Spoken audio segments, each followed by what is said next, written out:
This is an outside video. I come outside a lot at night to take in the night air. It's very fresh out here. I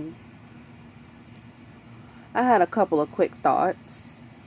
The main thoughts that I had on my mind was just to uplift and encourage people out there that is having a hard time pushing through to the next level of where they want to be in life, or struggling to just get by, with depression or anything.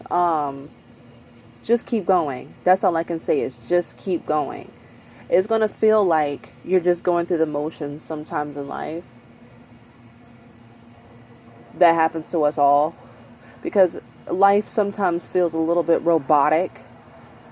You get up, you go to work, you come home, you pay bills, you get up, you go to work, you come home, you pay bills. It can get kind of,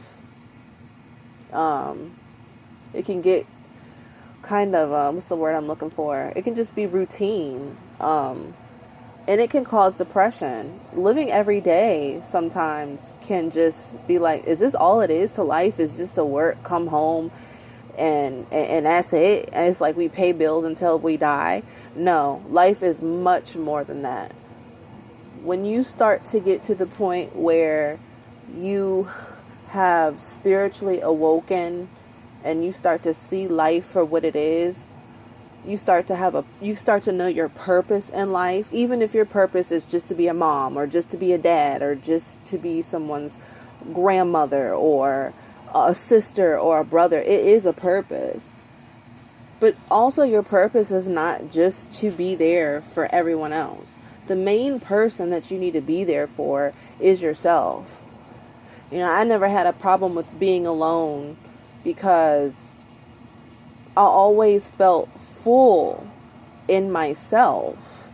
A lot of times, not everybody likes me. Oh, I know that. And I'm fine with that. When you are full within yourself, the only person that really should matter is yourself. You have to love yourself more than you love anybody else, so that you have more love to give people. That's just like if you have a whole bunch of food in the refrigerator.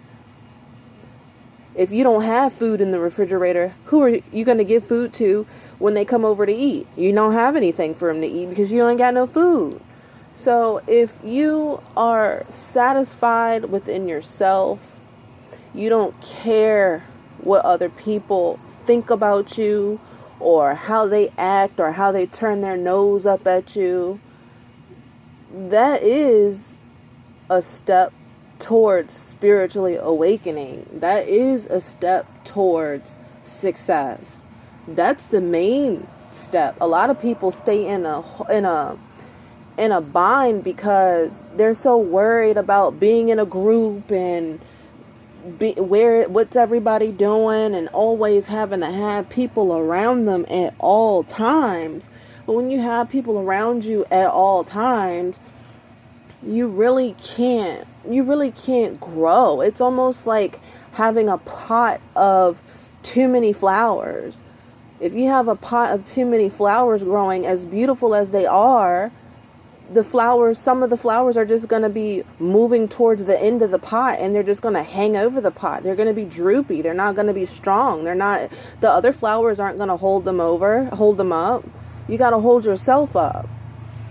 I've been on my own since I was in elementary school. I used to sit at recess by myself. I never really had a reason to, be around people like that. I do like people. I love people, but some people are just not worth being around. Even the people that are worth being around, you just can't be around people every single day. And when you are satisfied within yourself, nothing else matters. You feel like paradise is on earth. Life is what you make it. Once again, life is what you make it. What you make it, not what anybody else tells you can do, or what you should be doing, or if I did that, if I was in your position, I wouldn't do it like that. You got to do what's best for you.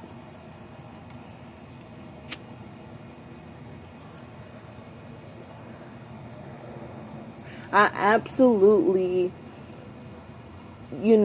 I've looked at people who always have to have something going. They always have to have a party going on. They always have to, they can't, some people can't function on their own. And that's because they're missing themselves. So you gotta watch people that have cliques and mobs and groups, and man, we go deep. We have like mobs of 4. We go deep when we go out. Why you gotta go deep? Why you can't just be deep within yourself and prosper within yourself? Why do you have to have somebody stand you up? That's like a bully in school. That's like a bully. That's like, well, there's bullies. Grown people can be bullies too. I've had it at work. They come to you in a group because they can't stand to you on their own. The one that stands alone is, if I see somebody that stands alone, that's normally the person that I pretty much gravitate to, because they're not about a whole bunch of foolishness, a whole bunch of mess, a whole bunch of drama, talking about this one, talking about that one. This one don't like her and that one don't like him, and why they walk like that? Why? I've heard, it's crazy because I've heard 30, 40, 50, and 60-year-olds talking about just petty small talk. And that's the one thing I don't like, is petty small talk. Like, you can't speak about anything that has any substance to it. You just talk about, if you don't have anything to say, just don't say nothing. Some people have to be talking all the time, just talking about people.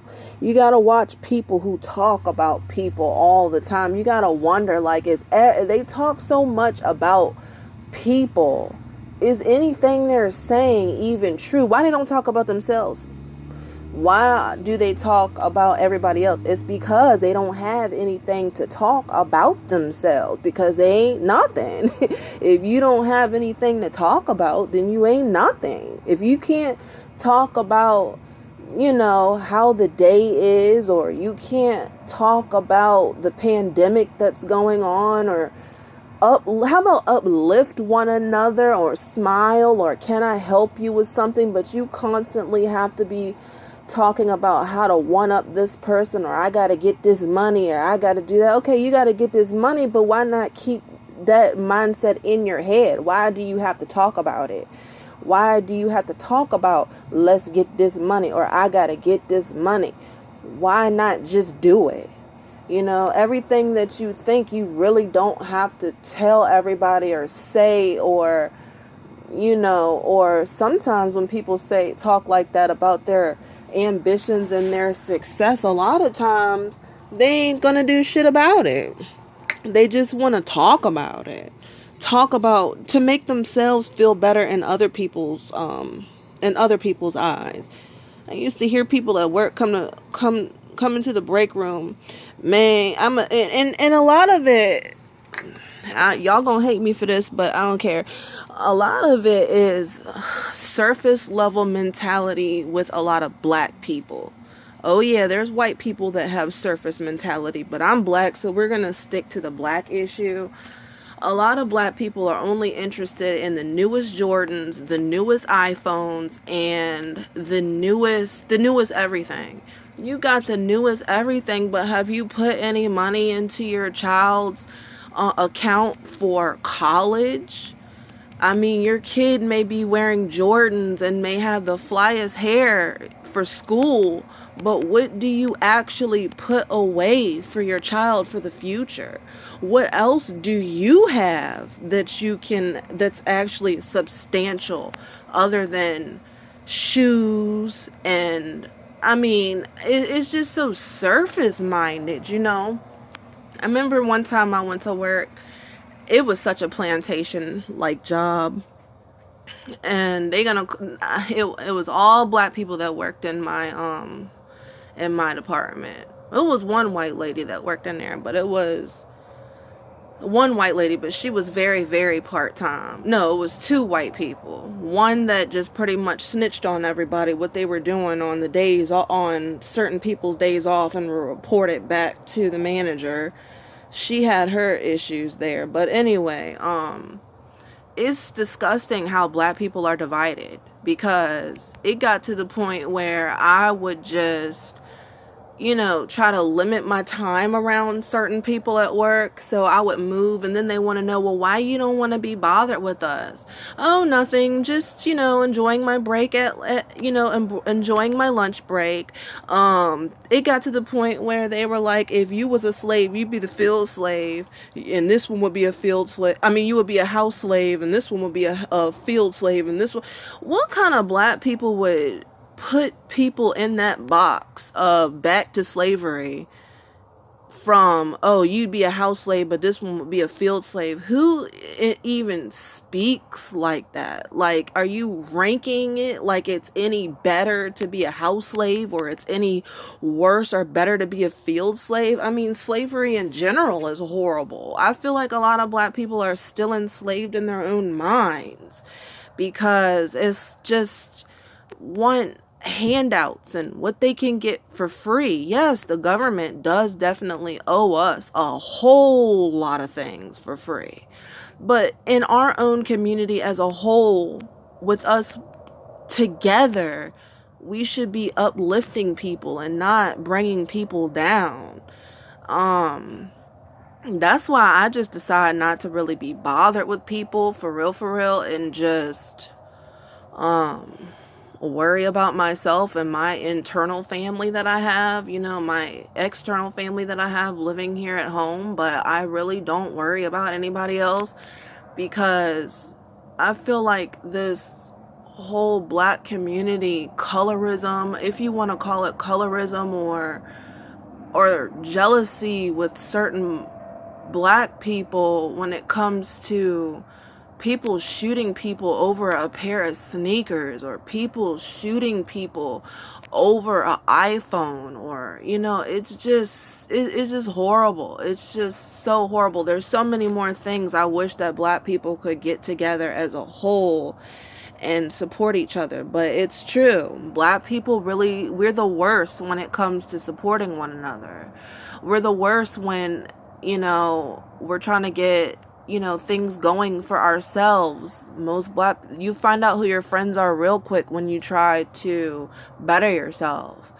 It's just ridiculous. Black people we've got to do better. We really do. It's just very, like I said, surface mentality, and it's just horrible. And it's not going to change if we don't start one by one. But the thing is, you can't force people to like you. You can't force people to do better. It has to be a internal mindset. And I feel like a lot of the black community has just gotten comfortable with feeling like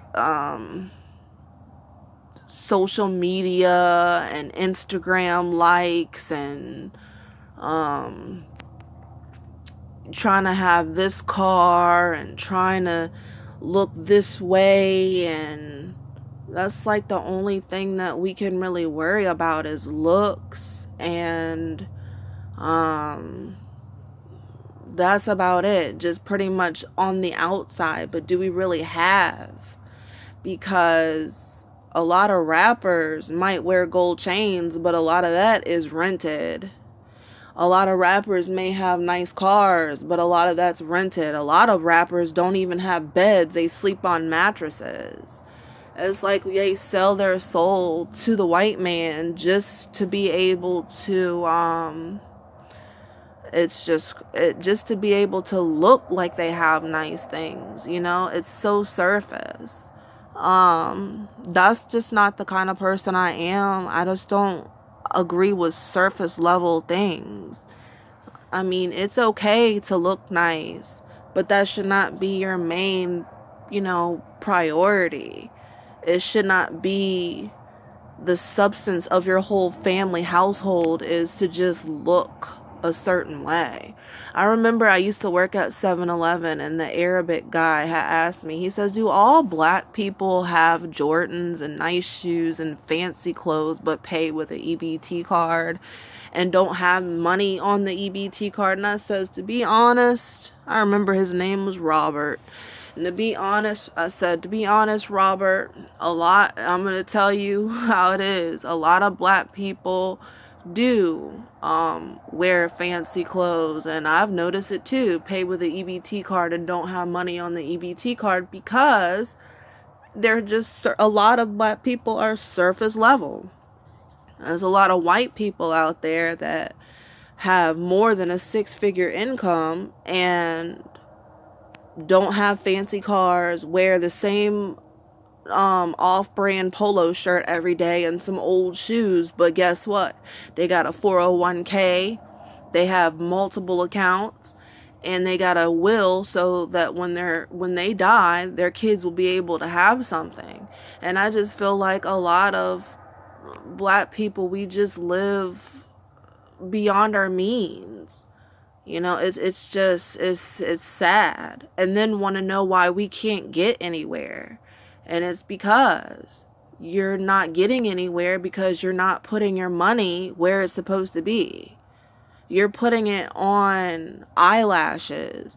You're putting it on, instead of paying up your car note for the end of the year, you want to buy hair bundles for the end of the year. Or instead of putting money into your child's account, for school, you're putting it into getting your nails done.